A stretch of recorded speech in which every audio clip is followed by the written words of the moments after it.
사람 사는 게 뭐 얼마나 다르겠습니까마는 그럼에도 불구하고 일생을 살아가는 가운데 추구하는 가치 또는 방향성이 있는 사람과 없는 사람, 또 이루고자 하는 꿈이 있는 사람과 없는 사람, 또는 구체적인 목표가 있는 사람과 없는 사람의 삶은 어딘가 조금은 다른 것 같습니다. 긍정적이든지 부정적이든지 추구하는 가치, 방향성, 꿈, 목표가 있는 사람들에게 나타나는 특징은 일관성입니다. 일관성. 긍정적으로 보자면 아무리 시간이 흘러도 그 사람이 추구하는 가치, 방향성, 꿈, 목표가 있기 때문에 나중에 만나도요, 사람이 달라졌다는 생각이 들지 않죠. 그래서 좋은 쪽으로 이야기하면 참 사람이 듬직하다, 믿을만하다, 참 신실하다 이렇게 평가가 되고요. 부정적으로 일관성을 가지고 사는 사람들 나중에 만나면 그러죠. 참 재벌은 남주나 참 변하지 않는다 라고 이야기를 합니다. 어쨌든 사람이 살아가는 삶의 가치, 그 사람이 품고 있는 생각은 쉽게 바뀌지는 않는 것 같습니다.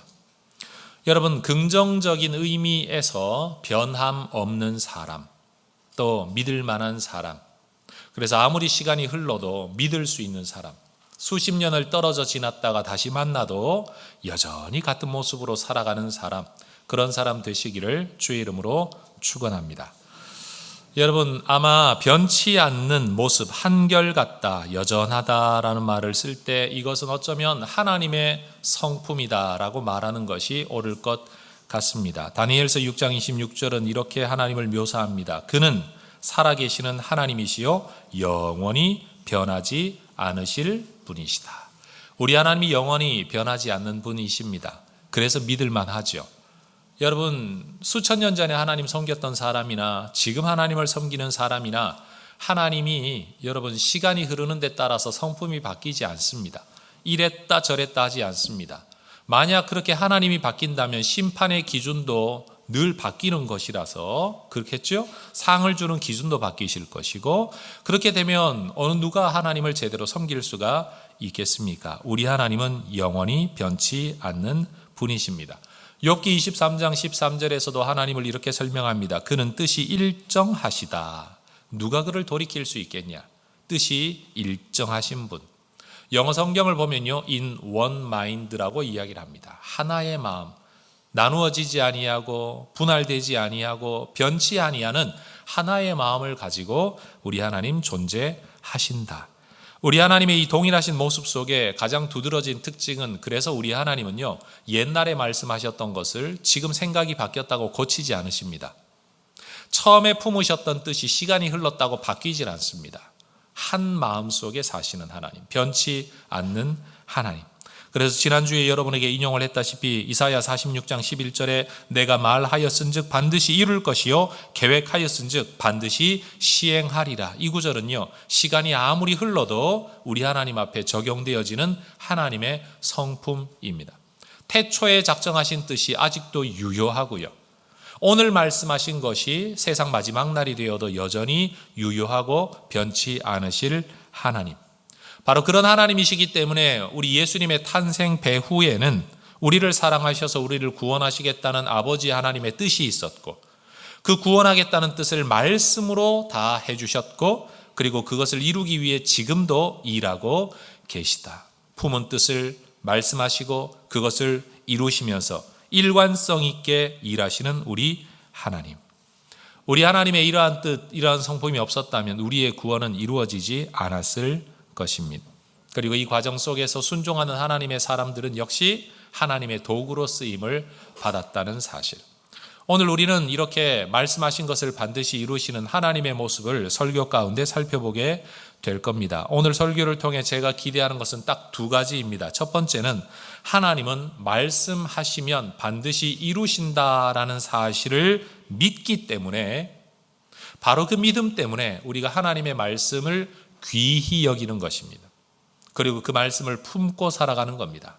그 성경 구절 하나라도 내가 붙들고 살아가면 약속하신 것, 말씀하신 것은 반드시 이루신다는 기대를 가지고 살아가는 것, 그것이 제가 기대하는 이 설교를 통한 첫 번째 목적입니다. 두 번째는 우리 하나님의 말씀이 우리 시대에 우리의 삶을 통해 이루어지면 좋겠다. 하나님의 말씀이 이루시는 그 일에, 하나님께서 말씀을 이루시는 그 일에 우리가 쓰임받는 도구가 되면 좋겠다라고 결단하게 된다면 저는 오늘 설교가 저와 여러분에게 매우 유익한 하나님의 음성으로 실현되어질 거라고 믿습니다. 첫 번째, 저는 우리 하나님께서 이 말씀을 이루시기 위해 어떻게 일하시는가를 예수님의 사건 속에서 살펴보려고 합니다. 오늘처럼 태아의 성별을 감별할 수 있는 기술도 없던 시절에 천사는 이미 태어날 아기가 남자일 것이라고 요셉에게 말하고 있습니다. 그리고 그 아이의 이름을 미리 지어줍니다. 예수라고 불러야 한다. 단순히 아이를 낳게 되거들랑 네 꿈을 담고 네 생각을 담지 말아라. 이미 하나님의 꿈이 담겨진 아이이다. 그 하나님의 꿈이 어떻게 담겨집니까? 21절은 말합니다. 아들을 낳으리니 이름을 예수라 하라. 이는 그가 자기 백성을 그들의 죄에서 구원할 자이시기 때문이다. 구원자, 구원할 자라는 의미를 담고 있는 이름 예수. 여러분, 우리 예수님은 사람의 목적을 이루기 위해 이 땅에 오신 분이 아니고 아버지 하나님의 목적을 이루기 위해 이 땅에 오신 분입니다. 세상의 영광을 얻기 위해 오신 분이 아니고 세상을 구원하기 위해 이 땅에 오셨습니다. 따라 하십시다. 구원자. 다시요. 구원자. 예수님은 태어나면서부터 구원자라는 이름으로 불려졌습니다. 그것이 예수님의 사명이었고 예수님을 향한 아버지 하나님의 뜻이었습니다. 비록 내 뱃속으로 낳은 아이이긴 하지만 아마 마리아는 예수님이 자라나면서부터 구원자라고 부르면서 이 아이가 앞으로 하나님의 구원을 이 땅에 이루어줄 존재라는 사실을 끊임없이 되새기며 천사가 자기에게 찾아와 했던 이야기를 아마 기억했을 것입니다. 하나님께서 천사를 보내어 마리아와 요셉을 찾아오셔서 이렇게 이름까지 지어주고 성별도 알려주고 성령으로 잉태되었다는 모든 것들을 알려주는 이유가 도대체 뭐냐? 우리 예수님이 오시는 그 모든 배후에는 약속의 말씀을 이루시려는 하나님의 일하심이 있었다는 것, 바로 그것입니다. 22절을 보십시오. 이 모든 일이 된 것은 주께서 선지자로 하신 말씀을 이루려 하십니다. 이 일이 된 것 이유가 뭐냐? 여기서 말하는 주는 하나님이시죠. 하나님께서 말씀하신 것을 이루시려고. 따라 하십시다. 하나님께서 말씀하신 것을 이루시려고. 우리 하나님께서 말씀하신 것을 이루시려고 예수님의 오심의 목적도 말씀을 이루기 위함이고 예수님의 오심의 방법 처녀를 통한 잉태도 말씀을 이루기 위함이고 예수님이 이 땅을 살아가셨던 삶도 말씀을 이루기 위함이라고 성경이 말을 하죠. 본문 23절이 인용하고 있는 성경 구절은 이미 예수님 태어나기 약 700여 년 전에 이사야라는 선지자를 통해 하셨던 말씀을 인용하고 있는 겁니다. 여러분, 23절의 구절이 이사야 7장 14절하고 똑같습니다. 제가 이사야 말씀을 읽어보겠습니다. 그러므로 주께서 친히 징조를 너희에게 주실 것이라. 보라, 처녀가 잉태하여 아들을 낳을 것이요 그의 이름을 임마누엘이라 하리라. 처녀가 아이를 낳게 될 것이다 라는 방법과 그 아이의 이름은 구원자 임마누엘, 하나님이 우리와 함께 하신다. 사실 구약 성경 전체 안에서 보면요, 사람을 죄에서 구원할 수 있는 분은 하나님 한 분밖에 없다라고 이야기를 합니다. 다윗이 시편에도 그렇게 노래했던 게 뭡니까? 주는 나의 반석, 나의 피할 바위, 나의 산성, 나의 요새라고 고백했던, 구약 성경 전체가 이야기하고 있는 건 우리를 구원할 분은 하나님밖에 없다. 구원을 얻으려고 애굽으로 내려가지도 말아라. 구원을 얻으려고 다른 나라의 머리를 디밀지도 말아라. 너희의 구원자는 오직 하나님 한 분밖에 없다. 이게 성경 전체의 진리였거든요. 그런 면에서 여러분, 태어날 아기가 하나님이 우리와 함께 하신다라는 임마누엘 이름의 또 다른 의미가 바로 구원자 예수라는 의미이죠. 바로 이 속에 예수가 하나님이시라는 것과 예수가 우리를 죄에서 구원할 뿐이라는 진리가 이미 담겨 있는 겁니다. 세상의 모든 사람이 다 죄인입니다. 죄인과 죄인이 마주 앉아 내가 너를 용서해 주겠다고 말한다고 해도요, 여러분, 그 죄인됨이 없어지지는 않습니다. 감옥에 두 사람이 앉아가지고 내가 너를 재판하노니 너는 이제부터 무죄다. 서로 마주 앉아서 아무리 선고를 한다고 해서 여러분 죄가 없어집니까? 여러분, 인간이 인간과 마주 앉아 죄 문제를 해결할 수는 없습니다. 여러분, 오직 하나님만이 우리의 문제를 해결해 주실 수가 있죠. 그래서 예수님께서도 이 땅에 오셔서 마태복음 9장 6절에서 친히 이렇게 말씀하셨습니다. 그러나 인자가 세상에서 죄를 사하는 권능이 있는 줄을 너희로 알게 하려 하노라. 예수님이 자기 자신을 언제나 일컬을 때 인자라는 3인칭 단어를 사용하십니다. 내가 죄를 사하는 권세가 있다는 것을 너희가 알게 되기를 원한다.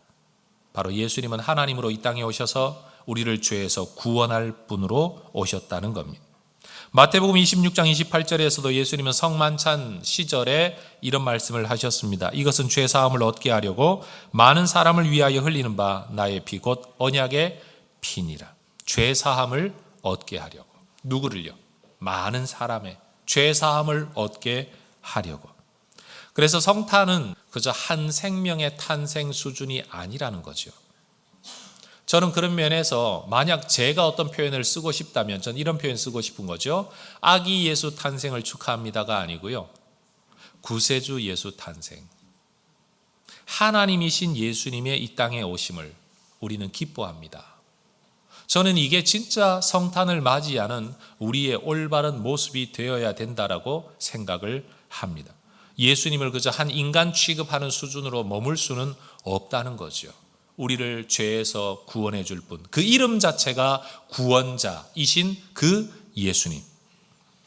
여러분, 예수님이 이 땅에 오신 이러한 모든 배경 속에서도 하나님의 일하심이 있었지만 예수님이 자기 스스로 어떤 일을 선택할 수 없는 미성년, 특별히 어린 아기 시절에도 우리 하나님은 예수님을 통해서 하나님께서 말씀하셨던 것을 이루시기 위해 계속 간섭하고 일하십니다. 예를 들면 헤롯이 여러분 예수님 탄생 전후에 아이들을 다 죽이기 위해서 발악을 할 때에도 하나님께서는 천사의 지시를 통해서 이 요셉과 마리아를 아기 예수를 데리고 이집트로 피난하게 하셨습니다. 사실 이집트에서 하나님의 백성을 불러내었다, 구원했다라는 것은 출애굽 사건을 염두에 둔 기록이지만 사실은 예수님께서도 구세주로 이 땅에 오셔서 우리 인간의 죄를 대신하는 분이 되시기 위해서 하나님의 백성의 대표자가 되시기 위해서 예수님도 애굽에서 불러내었다라는 이 구절이 예수님에게도 적용되게 하기 위해서 하나님은 예수님을 이집트로 피난하도록 그 부모의 마음을 움직이셨습니다. 성경은 이렇게 기록을 합니다. 마태복음 2장 15절에 헤롯이 죽기까지 거기 있었으니 이는 주께서 선지자를 통하여 말씀하신 바 애굽으로부터 내 아들을 불렀다 함을 이루려 하심이라. 애굽으로부터 아들을 불러내었다라는 말은 출애굽에 적용되어져야 할 예언의 말씀입니다. 그런데 사실은 그것이 예수님에게 한 번 더 적용되어지는 거죠. 따라하십시다. 말씀하신 것을 이루시려고. 심지어 누군가를 피해 이사하는 것도 하나님의 섭리 속에 있었다는 겁니다. 여러분 기억하십시오. 우리가 살아가다가 보면 좀 좋은 자리, 때로는 좋지 않은 자리로 그저 나는 내 형편을 따라 판단을 했는데 내 삶의 자리가 그렇게 옮겨질 때도 있을 겁니다. 그러나 우리를 붙들고 인도하시는 하나님은 그 과정조차도 하나님의 뜻이 이루어지기 위해 일하고 계심을 여러분 믿으시기를 바랍니다. 심지어 애굽으로부터 나왔을 때 어디에 가서 정착할 거냐 아무런 계획이 없는 요셉과 마리아에게 하나님은 또 천사를 보내어 말씀을 하시지요. 네가 살고 싶은 곳에 살아야 되는 게 아니다.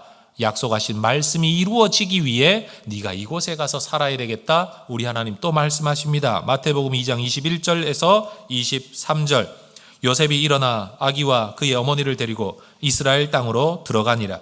그러나 아켈라오가 그의 아버지 헤롯을 이어 유대의 임금됨을 듣고 거기로 가기를 무서워하더니 꿈에 지시하심을 받아 갈릴리 지방으로 떠나가 나사렛이란 동네에 가서 사니 이는 선지자로 하신 말씀에 나사렛 사람이라 칭하리라 하심을 이루려 함이러라.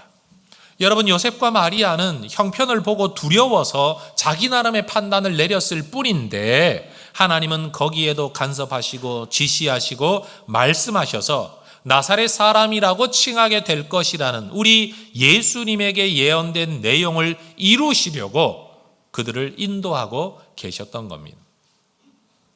성도 여러분, 우리는 때때로 우리의 판단을 따라 우리의 감정을 따라 어떤 일을 행할 겁니다. 그러나 꼭 기억하십시오. 그 속에서라도 우리가 하나님의 뜻이 이루어지기를 꿈꾸며 살아간다면 여러분, 우리가 이 땅을 살든 저 땅을 살든 이곳에 살든 저곳에 살든 이 모습으로 살든 저 모습으로 살든 바로 우리를 통해 하나님의 뜻이 이루어질 것입니다. 내가 원하는 삶이 이루어지는 게 아니고 하나님의 뜻이 이루어질 것이다.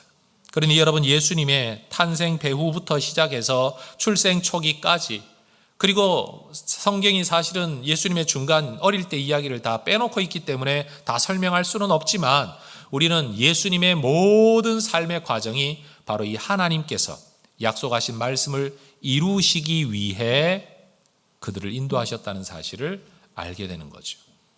말씀을 이루기 위해 하나님은 일하셨습니다. 그뿐만이 아닙니다. 예수님께서도 공생의 사역을 시작하시면서 예수님의 모든 사역 목적도 내가 구세주라는 사실을 드러내기 위해라고 설명하지 아니하시고요. 오히려 성경은 하나님의 말씀을 이루기 위해 예수님이 사역하셨다라고 말을 합니다. 똑같은 일, 기적의 일을 행하시면서도 기적을 통해 내가 영광받기 위해 이렇게 말씀하지 않으셨습니다. 기적을 통해서 내 능력을 드러내기 위해 이렇게 말씀하지 않습니다. 성경이 묘사하고 있는 예수님의 모습은 바로 이것입니다. 마태복음 8장 16절에서 17절 말씀에 저물매 사람들이 귀신 들린 자를 많이 데리고 예수께 오거늘 예수께서 말씀으로 귀신들을 쫓아내시고 병든 자들을 다 고치시니 이는 선지자 이사야를 통하여 하신 말씀에 우리의 연약한 것을 친히 담당하시고 병을 짊어지셨도다 함을 이루려 하심이더라. 따라하십시다. 말씀을 이루시려고. 예수님이 귀신을 쫓아내고 병자를 고치고 모든 공적 생애의 사역을 감당하셨던 이유도 성경은 뭐라고 말하고 있냐? 뭐라고 묘사하고 있냐? 말씀을 이루시려고. 성경이 예언한 내용들을 이루시려고 이런 일을 행하셨다라고 말씀합니다. 겟세마네 동산에서 예수님이 잡히실 때에도 예수님은 이 자리에서 잡히면 내가 십자가에 죽음당하게 될 것을 이미 아셨습니다. 그럼에도 불구하고 제자들에게 이렇게 말씀하셨습니다. 마태복음 26장 53절 4절에 너는 내가 내 아버지께 구하여 지금 12군단 더 되는 천사를 보내시게 할 수 없는 줄로 아느냐? 내가 만일 그렇게 하면 이런 일이 있으리라 한 성경이 어떻게 이루어지겠느냐? 기껏 몇십 명이 달려와 여러분, 작은 칼 하나 들고 나를 잡겠다고 달려온 이 사람들 앞에 예수님 하시는 말씀이 뭡니까? 내가 하늘에 12군단 더 되는 천사들을 불러 저들과 맞서 싸우게 할 수 없는 줄 아느냐? 나는 그런 권세가 있다. 그런 능력이 있다. 아니, 12군단 되는 천사가 필요도 없다. 내 말 한마디면 여기 있는 인간들 다 없애버릴 수도 있다. 그러나 만약 내가 그렇게 한다면 이런 일이 있으리라 한 성경이 어떻게 이루어지겠느냐? 여러분, 말씀이 이루어지도록 하기 위해 가진 능력도 제한하고 감정도 제한하고요. 분노가 일어나는 것도 제한하고 오직 우리 예수님이 땅에 사실 때 사역도 말씀을 이루기 위해 하셨지만 예수님의 생애 마지막도 말씀이 이루어지기 위하여 모든 판단을 하셨다는 겁니다. 우리 하나님께서도 하신 말씀을 이루시기 위해 일하시고 예수님께서도 기록된 말씀이 이루어지도록 일하셨습니다. 그럼 여러분, 우리는 어떻게 살아야 될까요? 그 하나님을 아버지로 모시고 그 예수님을 우리의 구세주로 모시고 하나님의 자녀로 예수님의 제자로 살아가는 우리는 어떻게 살아야 될까요? 오늘 본문에 등장하는 요셉 모습이야말로 어떤 면에서 신앙인으로 예수님의 제자로 어떻게 살아야 되는가를 보여주는 하나의 모델이라고 말할 수가 있죠. 요셉과 마리아 시대의 결혼 풍습은 이러했다고 합니다. 두 사람이 결혼을 결정하면 신랑 측에서 신부 측으로 선물을 보냄으로써 두 사람의 약혼, 정혼이 성립이 됩니다. 그렇게 되면 두 사람은 이미 부부관계의 법적 효력을 가지게 되지만 두 사람은 떨어져서 약 1년의 시간을 보내야만 합니다. 여러분, 우리나라 역사도 그렇고 서양의 역사도 그렇고 성경의 역사를 들여다봐도 그런데요. 예를 들어서 왕이 결혼을 할 때는 즉각 여인을 취하지 않습니다. 왜냐하면 이 여인이 어떤 여인인지를 검증해야 되기 때문에 또 왕비로 살아갈 수 있는 훈련을 시켜야 되기 때문에 혹시라도 이 여인이 실수해서 아이를 가지고 있는데 나중에 모르고 결혼했다가 태어난 그 아이를 왕의 후계자로 삼으면 안 되기 때문에 그럼 나라가 흔들리게 되잖아요. 그래서 어떤 사람을 결혼 대상자로 정하게 되면요 1년 동안 검증 기간을 거치는 거예요. 1년 동안. 그래서 성경은 이들이 동거하기 전에라고 말하는 게 부부라고 부르고 있으면서도 동거하기 전에라고 표현하는 게 바로 이러한 결혼 풍습에 근거한 것이죠. 그런데 큰일이 났습니다. 18절이 말하는 것처럼 그의 어머니 마리아가 요셉과 약혼하고 동거하기 전에 성령으로 잉태된 것이 나타났다. 다시 말해 임신 사실이 드러나게 된 겁니다. 아마도 마리아는 자기가 성령으로 인한 임신의 천사의 방문을 요셉에게 말하지 않았던 것 같습니다. 사실 그걸 말한다고 누가 믿을 수 있겠습니까? 누가 알 수 있겠습니까? 더군다나 누가복음 이야기를 보면 천사의 방문을 받고 난 직후에 마리아는요, 사촌이었던 엘리사벳을 찾아가죠.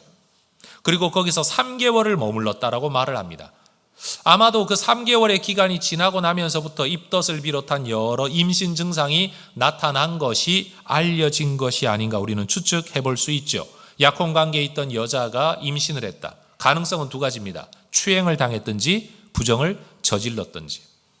이렇게 되면요, 유대법 안에서는 돌로 쳐서 죽여도 상관이 없습니다. 잘못한 것이라면. 그런데 요셉은 이 문제를 그런 식으로 해결하지 않고 조용히 끝내려고 마음먹습니다.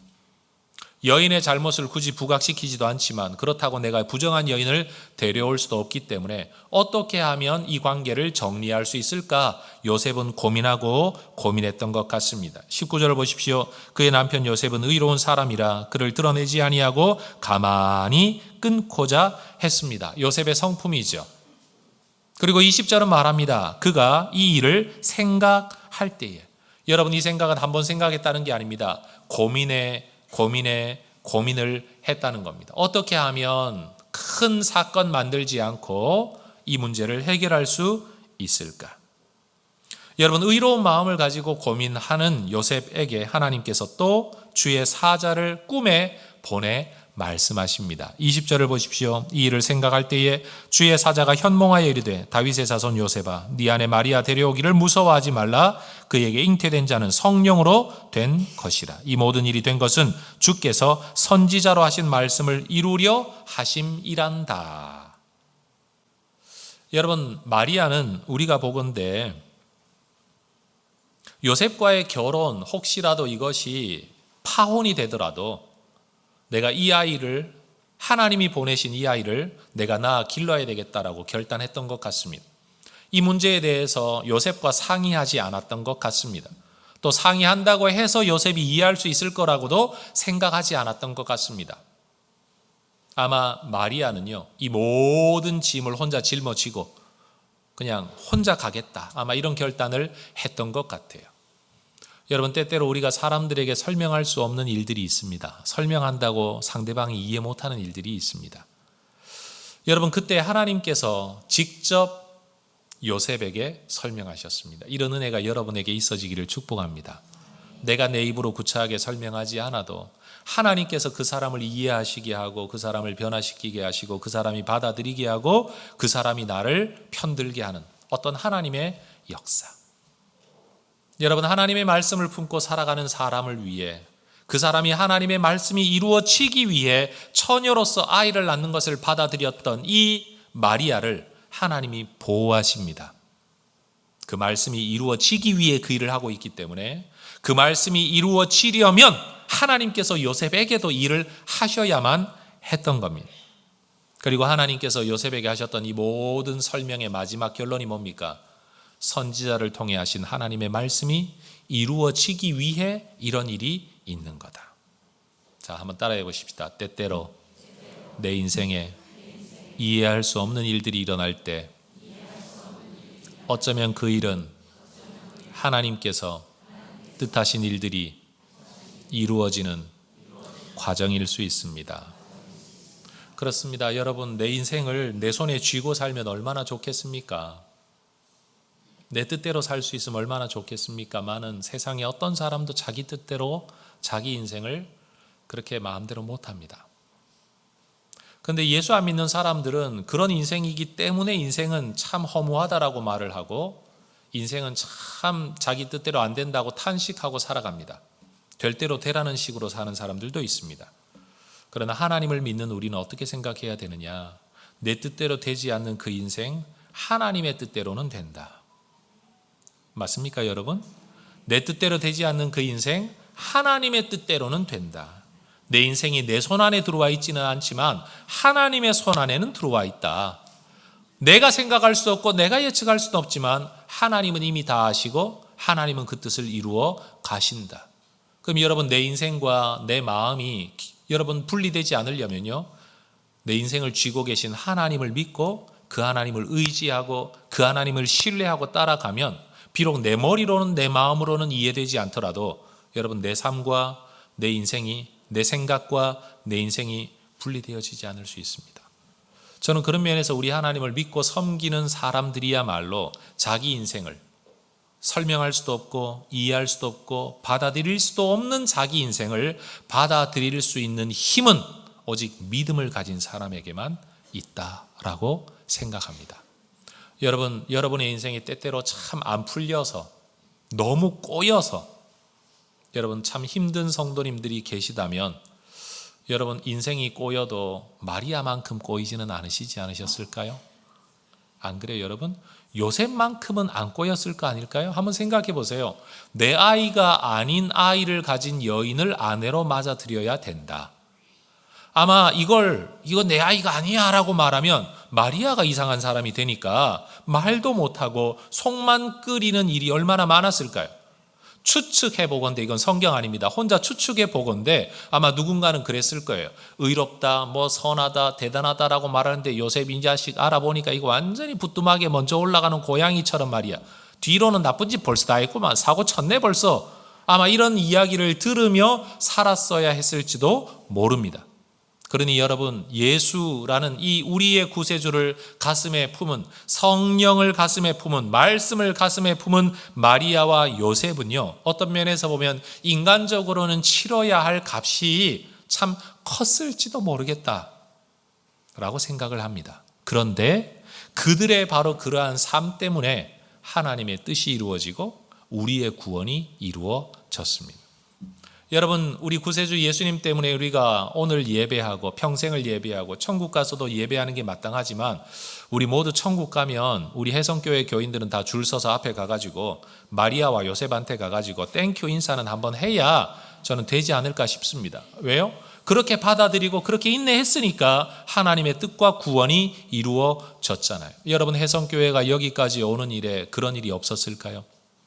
모든 사람은 아니겠지만 이 안에 있었던 어떤 분들, 어떤 어른들, 어떤 믿음의 선배들이 여러분 이렇게 자기 혼자 짊어지고 욕을 먹기도 하고 때로는 짐을 지기도 하면서 그렇게 하나님의 뜻이 이 교회를 통해 이루어지기를 자기를 내어드려요.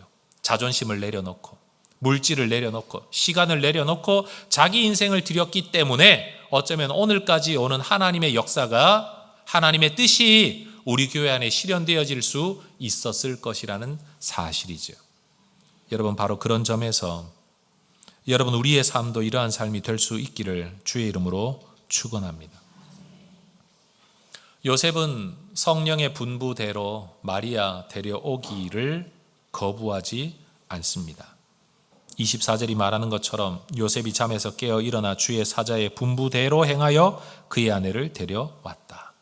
주의 사자의 분부, 다른 말로 하면 하나님의 뜻대로, 하나님의 말씀대로. 마치 처녀 마리아가 임신이라는 사실을 받아들이고 감내했던 것처럼 요셉도 여인과 그 아이를 받아들입니다.